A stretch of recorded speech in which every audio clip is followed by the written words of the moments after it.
Good evening, Guyana. Welcome to our Emancipation 2020 program. My name is Eric Phillips, and I'm the chairman of the Guyana Reparations Committee and the vice chair of the CARICOM Reparations Commission. Tonight we will speak on the impact of slavery on African Guyanese.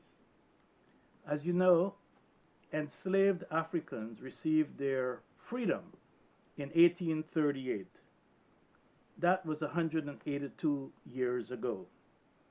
And following that emancipation, we had an additional 128 years of British colonization before we received independence in 1966.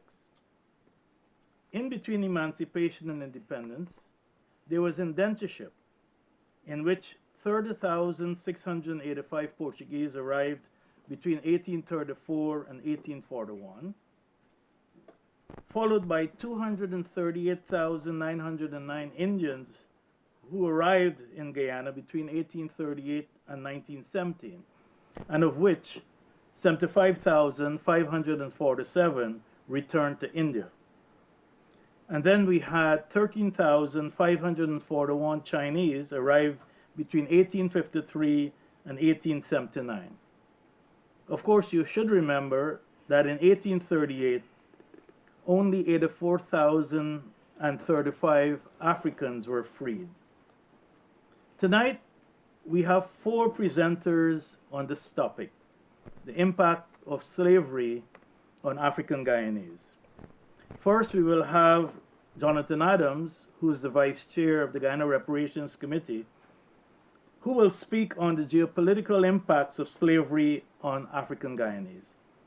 This will be followed by a short poem by Crystal Crawford on self-hate. Then we will have Elton McCrae speak on the impact of slavery on generational wealth of African Guyanese community, followed by Sister Esther Gittins, who you're very familiar with, who will cover the cultural impact or the cultural disenfranchisement of Africans in Guyana. Of course, we'll have a general discussion after.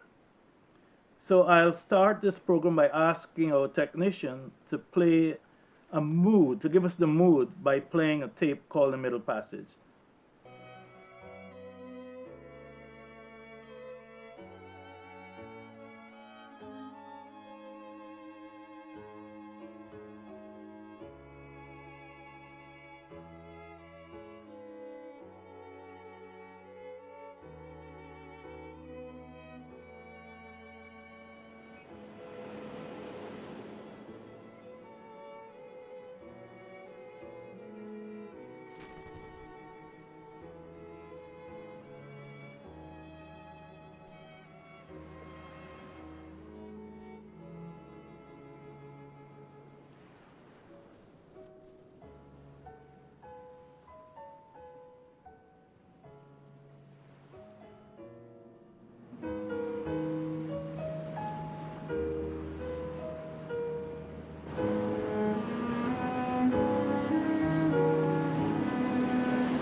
The child who looks out over this ocean cannot imagine the horror it holds. It is beyond him to understand what took place on these waters. No hurricane or mythological sea demon can compare to the dreadful fate visited upon black-skinned humanity across this bloody sea.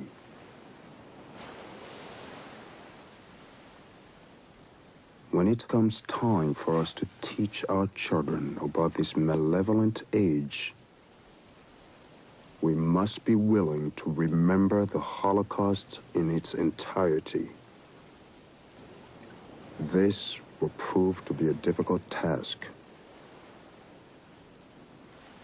Many of us seek to forget or even deny the monumental genocide and enslavement of these millions.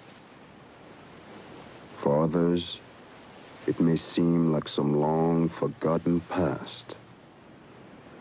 But for me, it was only yesterday.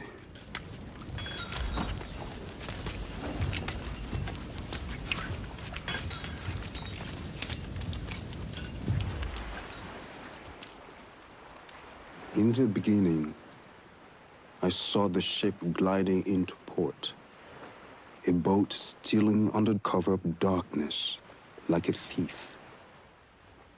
Many such ships were familiar in the African slave ports. La Fortuna, the Queen of Angels, the Grand Duke, also the Saint Anne, and even the King of Dahomey. What date was it? What exact moment did this ship steal us away from our homeland? I cannot answer. For us, the time of slavery is a time without end. I can only say that my journey began under the reign of Agaja, the king of Dahomey, who sold me to the French.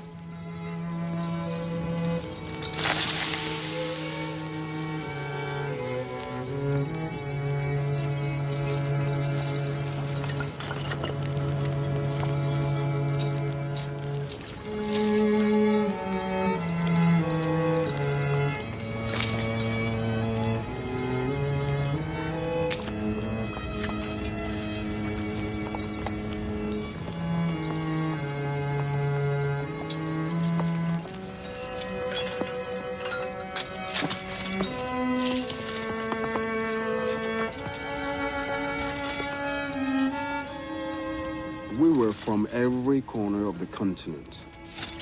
We were Igbos, Hausas, Fantis, Ashantis, Kwedas, Yorubas, and Wolofs from Senegambia. There was an entire village of Dogons taken from the faraway cliffs of Bandiagara.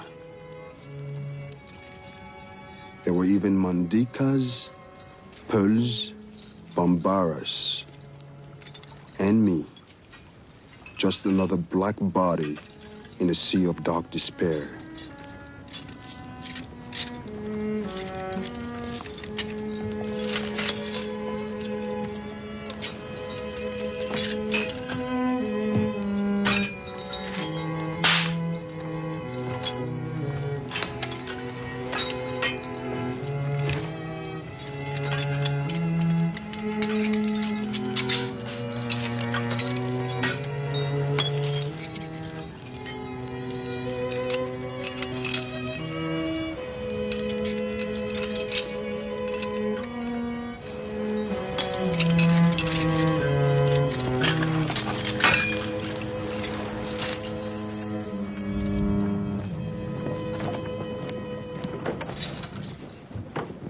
Over 600 souls were crammed into a space meant to hold half that number.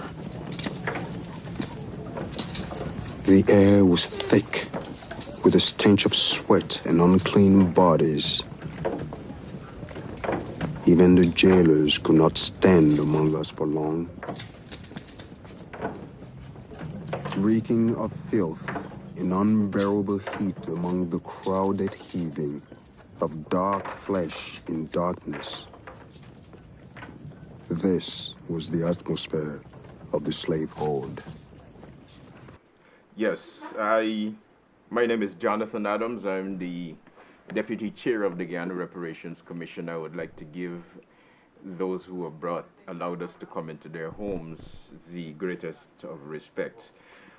It's my intention to deal with a few of the issues, geopolitical issues, which are a legacy of the enslavement of African people. By geopolitics, what we mean is the international relations or the relations of nations, which is influenced by geographical factors. And I'd like to point out that the first and probably most significant and lasting effect of the enslavement of Africans was the development of inequality and the perpetuation of that inequality, and the development of that peculiar institution which is called racism. Secondly, I would like to point out that the enslavement of Africans in Berbice, Essequibo, and Demerara, that in itself was influenced by geographical conditions, and that is the need by the British to find fertile lands after the fertility of her other colonies in Barbados, Antigua, and the other Caribbean islands had begun to become less and less productive. It is the reason why Guyana is the only English-speaking colony on the South American continent. But I'd like to have us focus on one little heard of legacy of enslavement in the geopolitical context, and that is the British Guyana imperial colonization scheme, which is probably referred to in some other places as the Indian colonization scheme. And to point out that that decision was the decision to enact this scheme was determined by the fertility of the soil and the healthiness of the climate which Guyana experienced over and above that which was experienced in India. In this scheme, the offer was made made to India by the British Guyana government, and influential members of the Indian community to offer Guyana as a colony to India. The usual response to this fact is that there is a possibility that this scheme did not take place. But I ask this question. If the scheme did not take place, then explain to us why the Corentyne Coast is almost predominantly Indian. That is where 7,450 acres of land were promised to the Indian capitalists and agriculturalists who were supposed to come under that scheme. The West Coast and the Barry, why is it predominantly Indian? Where 18,854 acres had been promised to the Indians who were supposed to come on that scheme. Mahaica, 32,580 acres. Canals Polders, 7,500 acres. Philadelphia to Bonasika Creek, 2,108 acres. Hog Island, 8,000 acres. Pomeroon behind Hampton Court, 6,000 acres. And Anna Regina, 10,000 acres. It involved considerations, the scheme involved considerations for, among other things, repatriation, political guarantees, political municipal landholding and the trading rights, special hospitals, reward grants, and cost of living guarantees. Additionally, I would like to point out that another legacy of enslavement was the great amnesia referred to by Eddie Grant, and that is the condition amongst African people where they have forgotten themselves and are not really interested in learning about themselves. It has left us culturally in denial. And by this I say, what is in a name? When you speak to me, when you call me Jonathan Adams, then Adams leads me back to Britain. And so Britain becomes my mother home. But if you call me Kunta, it takes me home to Africa, and it joins me up with that tremendous legacy of historical and other information which we have chosen to forget. Enslavement, one of the other legacies of enslavement is that it has left us impaired socially, culturally, and economically disadvantaged. It has left us as the outcasts of the world. It has left us scattered in all senses, psychologically, sociologically, It has left us with self-doubt and, most importantly, a fear of self, a fear of being ourselves. It has left us with unresolved issues with people who thought we stole our lands, like, for instance, the Amerindians of Guyana, who believe that Africans came here and stole their lands. It has left us with a lack of names which tie us into a cosmological, and this is the point that I was making earlier, into a cosmological and historical lineage. European names make us British, and makes Britain and not Africa our motherland. Most importantly, it has left us with a public health crisis. It has also left us with a need to eradicate illiteracy from our communities. And here is where our ancestors have done a fine job by making education a priority. Additionally, it has left us with a need for technical advancement and a reduction in the consequences, the economic consequences of indebtedness. It has left us also too with not a perception, but it has left us in a part of the world which was not only the epicenter of where Africans were enslaved, but it was the epicenter of the rebellions against the enslavement. And it has left us with Haiti, for instance, the first country in the New World to establish a lasting African democracy. It has also left us with a legacy of a failed West Indian Federation. And in this particular context, one can easily argue that it has left us with a failed political environment. Africans are not supposed to be successful. It has left us also too with a startling reality.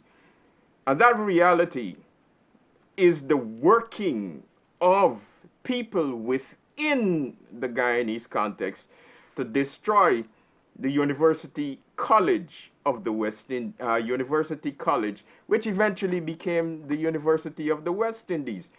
For it was Cheddi Jagan who pulled Guyana out of the University College and has created some of the challenges that our children face today with getting to do their law, etc. And those are the initial issues that I would like to raise that are a part of the legacy of enslavement for African Guyanese people as we go towards another emancipation period. Thank you very much, Jonathan, for giving us the geopolitical impacts of slavery in African Guyanese. Of course, we are faced with that right now because of oil. In the same way that the West didn't want Haiti to prosper because it has or had a black government, it seems that oil, being the most geopolitical of all products, is also creating turbulence in Guyana, where a government which is African supported seems to be on the verge of being gotten rid of, so that oil will not be in the hands of African people again. Now I'd like to move on to another impact of slavery in African Guyanese, and that is self-hate. I know Sister Esther will speak of it more when we come to cultural disenfranchisement, but we have a young lady in Guyana, you know her as Crystal, who is very poetic. So I'll ask our technician to please share with our audience her poem on self-hate.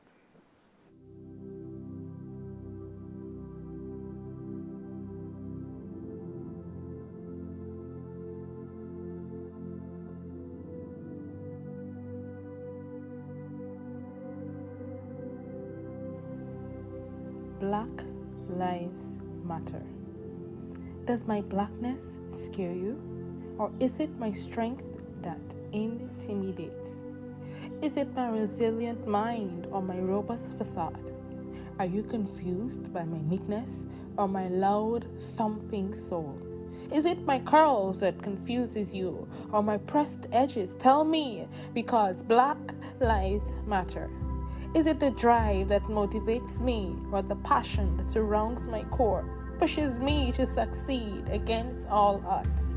Is it my round hips, thick thighs, or plump lips that angers you? Is it my walk or my talk? Is it my elegance, my finesse? Because I know you see it and try to imitate. Is it my blackness or my brown skin, white teeth? Is it my persistent cry for justice or my call for peace? Is it my intelligence or the lack of it? Because Black Lives Matter. You weren't satisfied with invading the motherland and taking its best. You weren't satisfied, so much so you continue to suffocate my blackness. I can't breathe. I can't breathe. I can't breathe. Yet you wouldn't let up, knee to neck like iron to flesh, lynching of the let's. Let me guess, another black man panting for breath. How could we forget? I'm not beautiful for a black girl. I am beautiful because I am black. Black beauty. Black is beautiful. Black lives matter.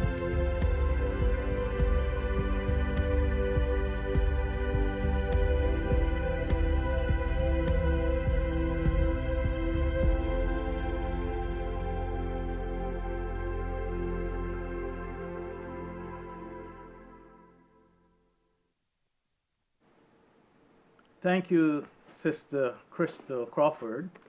Black Lives Matter. One of the impacts of slavery in African Guyanese is that we are in an environment that is very anti-black, very anti-African, whereas others have been affirmed through the Amerindian Act of 2006 and given reparatory justice. There seems to be a resistance to give African Guyanese reparations through their own act. So Black Lives Matter. You know, we have the International Decade for People of African Descent. That started in 2015 and goes until 2024. And it has a lot to do with repairing the impacts of slavery or enslavement on Africans generally in the Caribbean and especially in Guyana. We've been culturally disenfranchised. As Jonathan mentioned, we're disconnected from Africa. And it's not just one country. Africa is 50 plus countries. We don't know where we came from, which part of Africa we come from. So we don't have the business connections that a Chinese in Guyana can have with China, or an East Indian in Guyana could have with India, or a Portuguese in Guyana could have with Portugal or Europe. So that's part of the disenfranchisement. But now I'd like to ask Sister Esther Gittins to speak more about the cultural disenfranchisement that we have suffered as the impact of slavery. Thank you, Brother Eric. Greetings to all our viewers, local and international. I am Esther Gittins, yours truly, the Secretary for the Guyana Reparations Committee. And tonight, my task is to bring to you our presentation on cultural disintegration of Africans in Guyana. There are 6 areas of impacts I would like to present. Religion or African spirituality, so to speak. Language, governance systems, family life, food, and the impact on our identity. Africans are very spiritual people. African spirituality simply acknowledges that beliefs and practices touch on and inform every facet of human life, and therefore African religion cannot be separated from the everyday or mundane. African spirituality embodies every aspect of life: culture, society, environment, political, art, marriage, health, diet, dress, economics, and debt. Thank you. It is a way of life. African spirituality is truly holistic. For example, sickness in the indigenous African worldview is not only an imbalance of the body, but also an imbalance in one's social life, which can be linked to a breakdown in one's kinship and family relations, or even to one's relationship with one's ancestors. The role of ancestors in the African cosmology has always been significant. Ancestors can offer advice and bestow good fortune and honor to their living dependents, but they can also make demands, such as insisting that their shrines be properly maintained and propitiated. And if these shrines are not properly cared for by the designated descendant, then misfortune in the form of illness might befall the caretaker.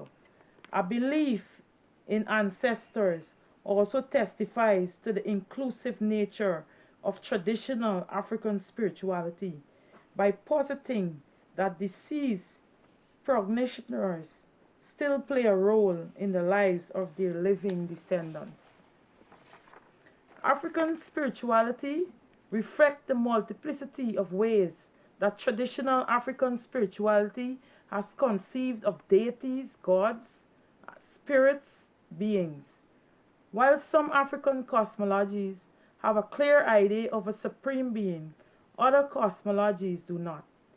The Yoruba, however, do have a concept of a supreme being called Oluron or Aludame, and this creator of the universe is empowered by the various Orishas or deities to create the earth and carry out all its related functions, including receiving the prayers and supplications of the Yoruba people.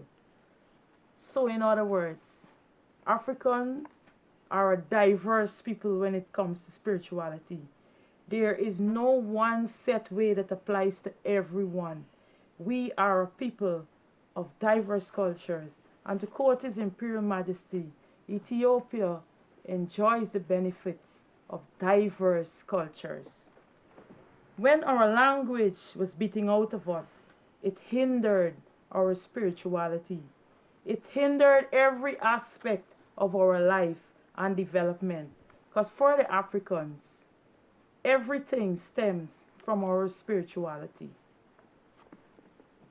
That is why it was so important for our colonizers to beat our languages out of us, beat our names out of us, and most of all, to banish us from practicing our cultural ways and ceremonies and rituals. Another critical impact has been on language. When we couldn't speak our language, part of our literature was lost because our oral history couldn't be passed on as was the custom. On the continent, the invaders destroyed all the remaining books and scrolls that were left behind after stealing all they wanted. Arriving in Guyana as a captive deprived us of bringing anything. Reading and writing was punishable and many times led to one's death. Oral literature, including stories, dramas, riddles, histories, myths, songs, proverbs, and other expressions, is frequently employed to educate and entertain children. Oral histories, myths, and proverbs additionally serve to remind whole communities of their ancestors' heroic deeds, their past, and the precedents for their customs and traditions. Essential to oral literature is a concern for presentation and oratory. Folk tale tellers use call-response techniques. A griot, for instance, who is a praise singer, will accompany a narrative with music, song, and dance. Some of the first African writings to gain attention in the West were the poignant slave narratives, or enslaved narratives, such as the interesting narrative of the life and adventures of Aluda Ekuana or Gustavus Vassa, the African, which described vividly the horrors of slavery and the slave trade. As Africans became literate in their own languages, they often reacted against colonial repressions in their writings. Others looked to their own past for objects. Thomas Mafolo, for example, wrote Chaka. He wrote about a famous Zulu military leader in Suswato. And right here in Guyana, we have our very own Walter Rodney, Ivan Van Sortema, and George G.M. James, and others, not to mention. Another impact is our governance systems. Highly advanced and sophisticated African civilizations, cultures, societies, and states, such as ancient Kemet, Kush, Nubia, Axum, Ghana, Mali, and Asante, evolved throughout the continent from the 9th century before the Christian era to the 19th century. African political systems and institutions were traditionally based on kinship and lineage, which is common ancestry, sanctioned by a founding myth. The lineage was a powerful and effective force for unity and stability in ancient Africa. Each lineage had its head, chosen on the basis of age, maturity, and relation to ancestors.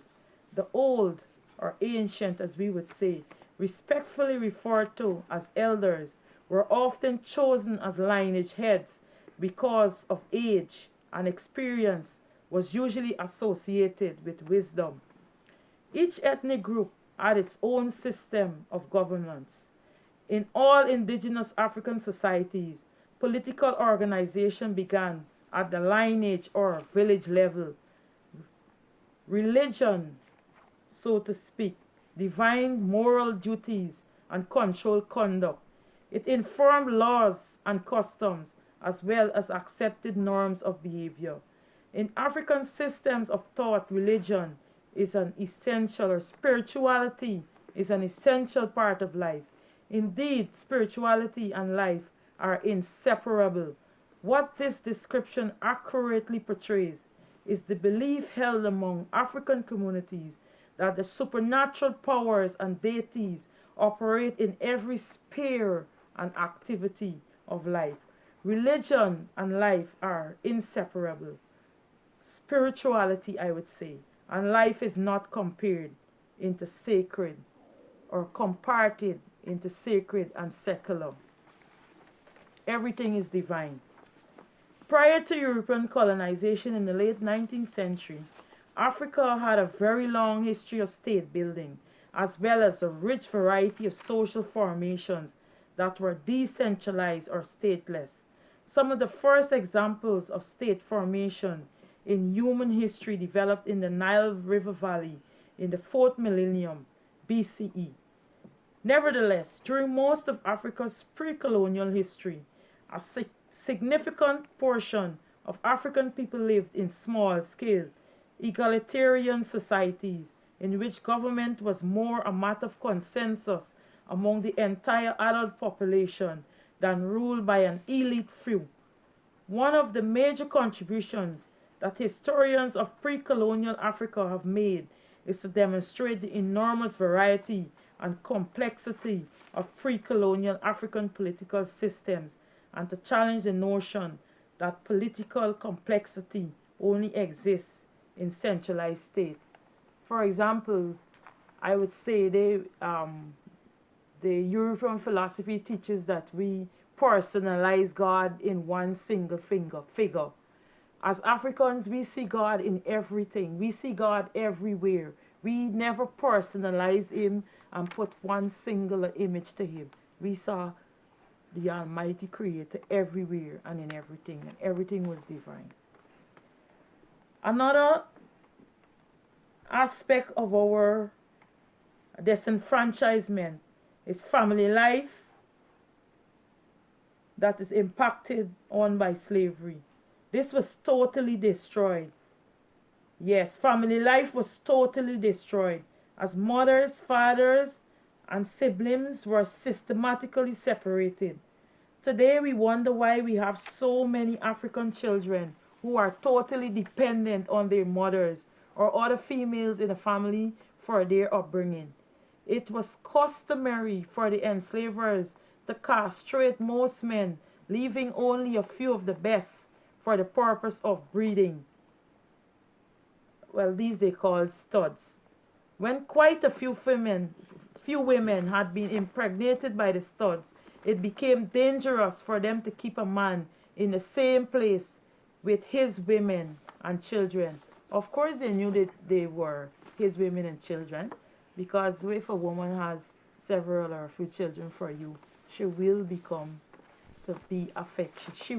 affectionate for you, and those children are your seed, and they will relate to you naturally. Hence today, our men continue to make children all over the place, and in most cases, the women and children suffer, as he oftentimes only care for the welfare of those immediately in his presence or in his dwellings. Well, everybody in his common knowledge, if the most African fathers, they don't have anything to do with the mother, they don't have anything to do with the children, you got to put them under all kind of sanctions for them to take care. All right. Absolutely everyone was separated. The African family structure was dependent on the elders working together, women working together, and men working together for efficient functions. This was totally destroyed. No nana to tell you old time stories or our story. No papa to teach you how to be a good man. No rites of passage. Only mama who cannot allow you to become the fierce lion that is in your genes, lest you get fed up and challenge massa for his inhumane treatment and be killed. So she nurtures you to be docile and so timid that you will be good enough to only look at massa's shoes and not his face. Stand on the side and not rise up against oppression, because you are all she has any hope of having for a time, until you are sold or given away to another plantation. Hence, we got the whole breakdown in African family. Linkage to Africa. There are absolutely none amongst the African community. Even after emancipation, when scholarships were granted, mind you, this was the only real hope of going overseas. It was always a country who was heavily involved in the slave trade. Every Back to Africa movement was deliberately destroyed. Only academians who were well groomed in the ways of the colonial masters were afforded the opportunity to go to Africa. Another impact has been our food. The African descended population in the Caribbean, Guyana included, has the highest incidence in the world of chronic diseases in the forms of hypertension and type 2 diabetes. This pandemic is a direct result of the nutritional experience, physical and emotional brutality, and overall stress profiles associated with slavery, genocide, and apartheid. Over 10 million Africans were imported into the Caribbean during the 400 years of slavery. At the end of slavery in the late 19th century, less than 2 million remain. The chronic health condition of Caribbean blacks now constitutes the greatest financial risk to sustainability in the region. Arresting this pandemic requires the injection of science, technology, and capital beyond the capacity of the region. Therefore, it is necessary for African Guyanese to embrace the green economy, which is being implemented and institutes this speech of Imhotep, the father of medicine. Let your food be your medicine, and your medicine be your food. And finally, the impact on our identity has been very negative. I was born and bred in a society where to practice anything black or Africa may result in the loss of my freedom. In many cases, it cost me my life.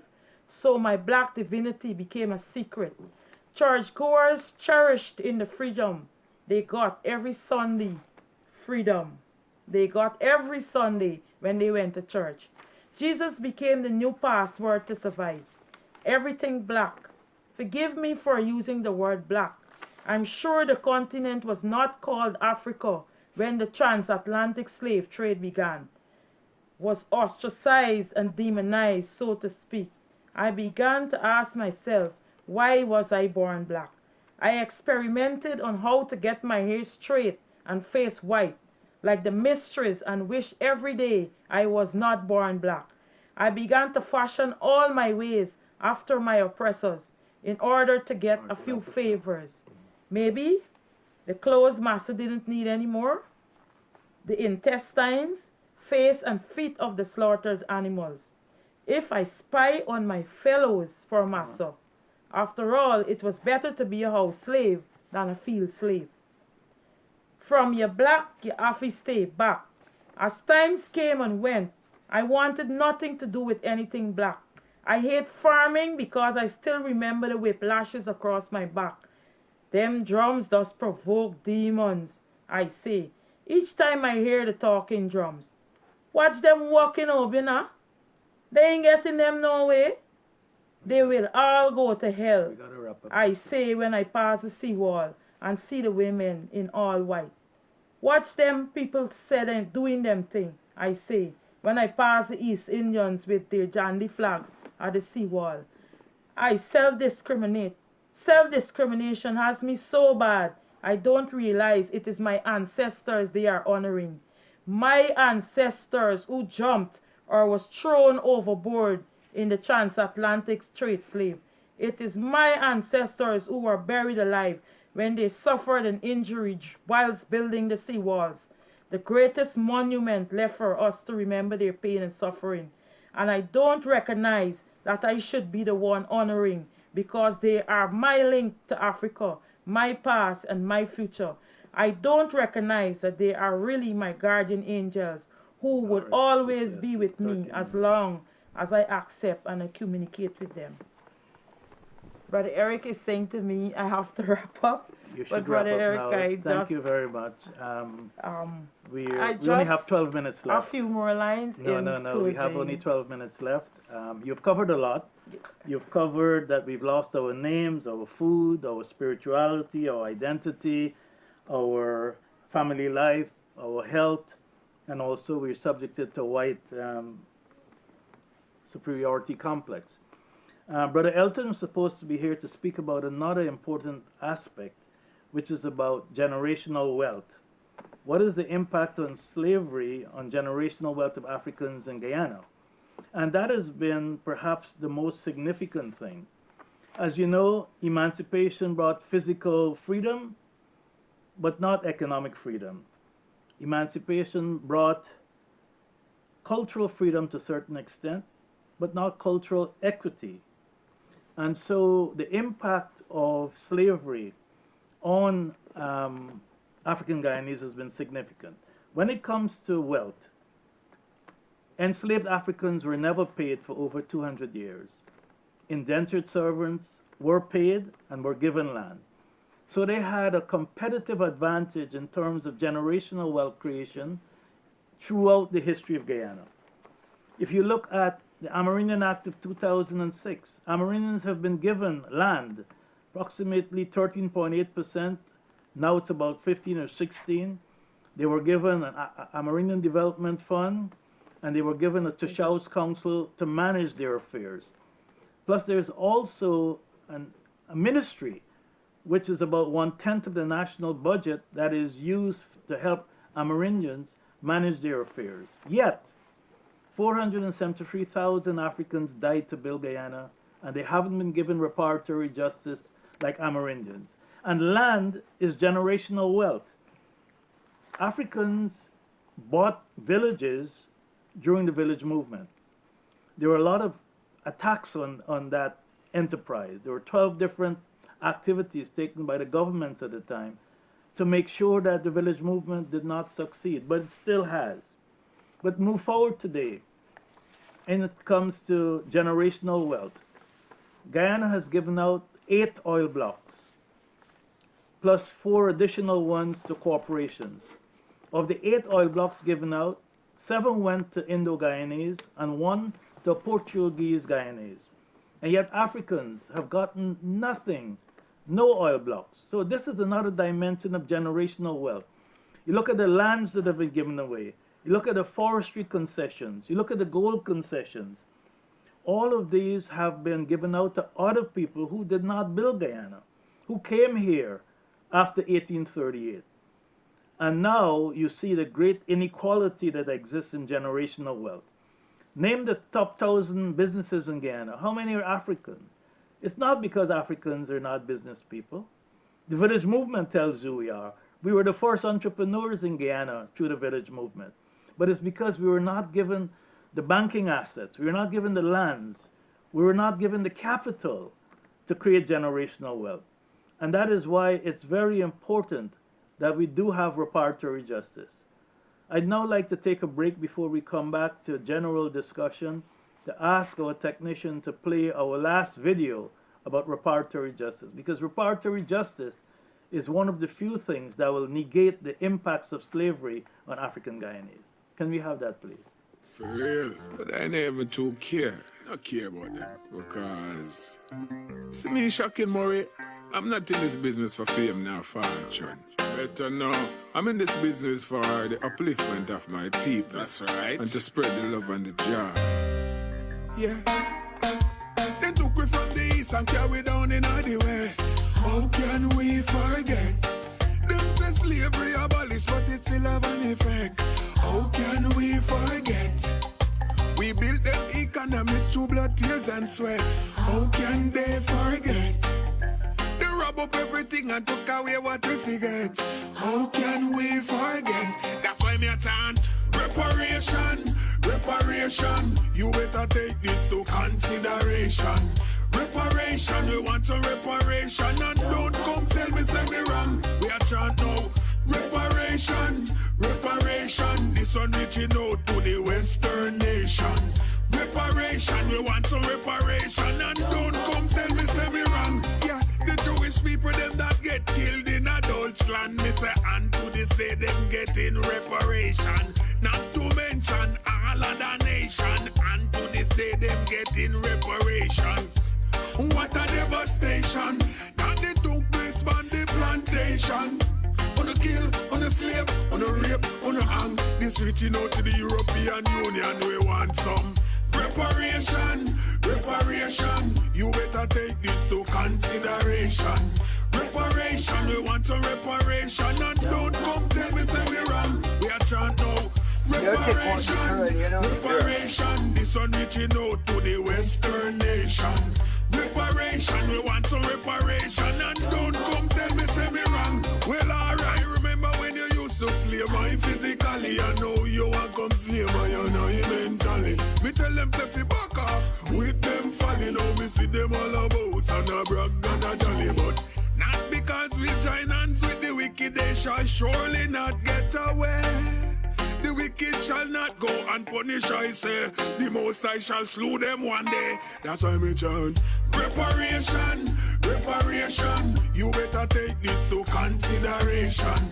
Reparation, we want a reparation. And don't come tell me say me wrong. We are chant now reparation, reparation. This one reaching out to the Western nation. Reparation, we want some reparation. And don't come tell me say me wrong. Swell them took me from the east and carry down in the west. Me say how can we forget? Yeah, them say slavery abolished, but it still have an effect. Me say how can we forget?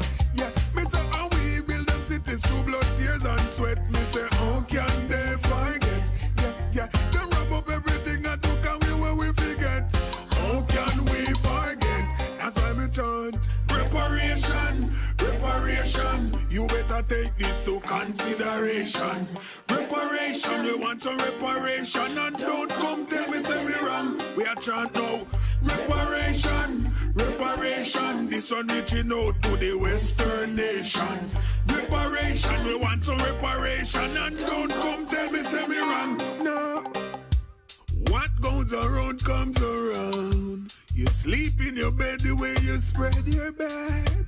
The fox suck the grape and let the children teeth edge. Your work shall return upon your own heads. Shocking again. Come to disturb their peace. Yeah, yeah, yeah. Well, we're back. Thank you. Reparations. That's been the call not only of Guyana, but of the Caribbean. And in the Black Lives Movement, today we are hearing about reparatory justice. Jonathan, we've heard about the geopolitical dimensions of the impact of slavery on African Guyanese, the cultural, the economic. How do you foresee us moving forward in Guyana to get rid of these impacts? Well, one of the things that came out of your summation was but you didn't say it, was the involvement in the state in the creation of these impacts. It therefore means that the state has got to recognize its historical role in causing the inequality, the sexism, and the racism that exists in Guyana today, and make policies and other legal instruments which challenge these things. Africans are not a people who understand sexism. In our cultural expression, there was no God without a goddess. And that kind of value permeated our entire society. There was no head of a household, a male head of a household, without a female who was alongside him. And so, saying that, I surmise that there are two things that are necessary. One, the state has got to understand what the role that it has played. But we, as families and as society, have got to understand too that we have a responsibility for finding out where we went wrong, irrespective of who was responsible, because it is our responsibility to correct for where we have gone or have been led down a road that is incorrect. So the state should provide reparatory justice in the same sense as it gave reparatory justice to the Amerindians. And that means land, etc. And then also, we as African Guyanese need to repair ourselves. We need to treat ourselves better.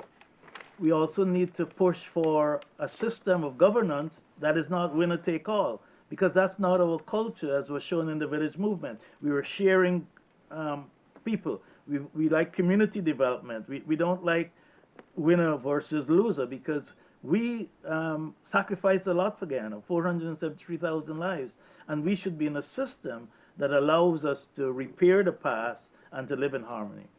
Sister Esther, I know you went through a whole lot of things.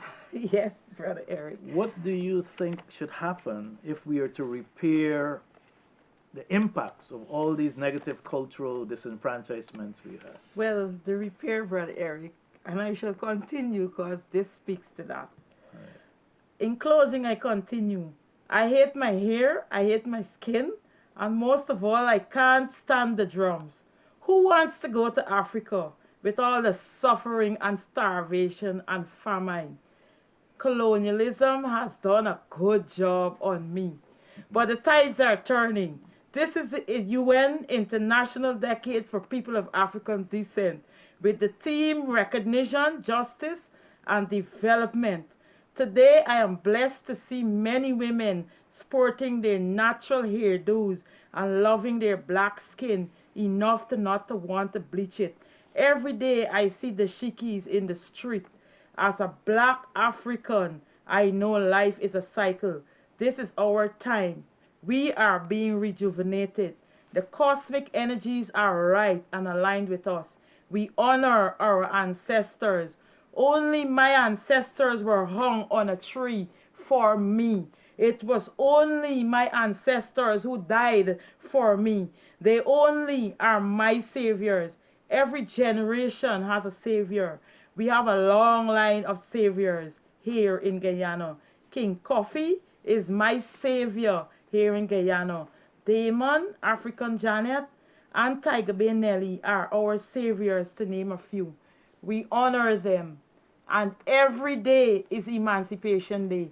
Every day we should seek to return, and we should seek to learn something new about our past, about our foreparents. We should talk to our elders. We should try to relearn the ways that our ancestors worshipped and served the universe.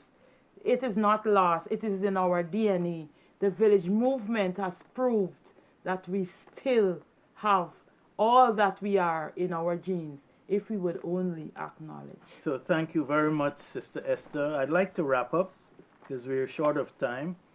We heard about the impacts of slavery in African Guyanese, geopolitical impacts, cultural impacts. We learned about racism. We learned about economic marginalization. I think for us, we need to become entrepreneurs again. The village movement showed that we have an entrepreneurial DNA. We need to buy from ourselves. We need to treat each other better. We need to create jobs for ourselves. We need to revitalize our villages. And more importantly, we need to remember that Black Lives Matter, that there is a period now where there is a portal with COVID-19, where the world is relooking at all the inequalities. And we need to know more about ourselves. We need to go back and understand what Africa is, what Africa was, and what Africa continues to be, because it's in us. But more importantly, we live in Guyana, and we need to find a solution where all Guyanese are treated equally, where we live in community, where we look forward to developing Guyana equally. And that could only come about if Africans heal themselves, if Indians through indentureship, that was another experience, heal themselves and understand that we are in this together. So thank you for listening. Thank you, Jonathan. Thank you, Sister Esther. Thank you, Sister Crystal Crawford, for your poem. We look forward to seeing you on the 1st of August, where we will have a 2-hour program on reparations now, the way forward, and it's all connected to what we've discussed tonight. So on behalf of the Ministry of Social Cohesion, the Department of Culture, Youth and Sports, on behalf of the Guyana Reparations Committee, we thank you for allowing us in your homes tonight. Happy Emancipation 2020.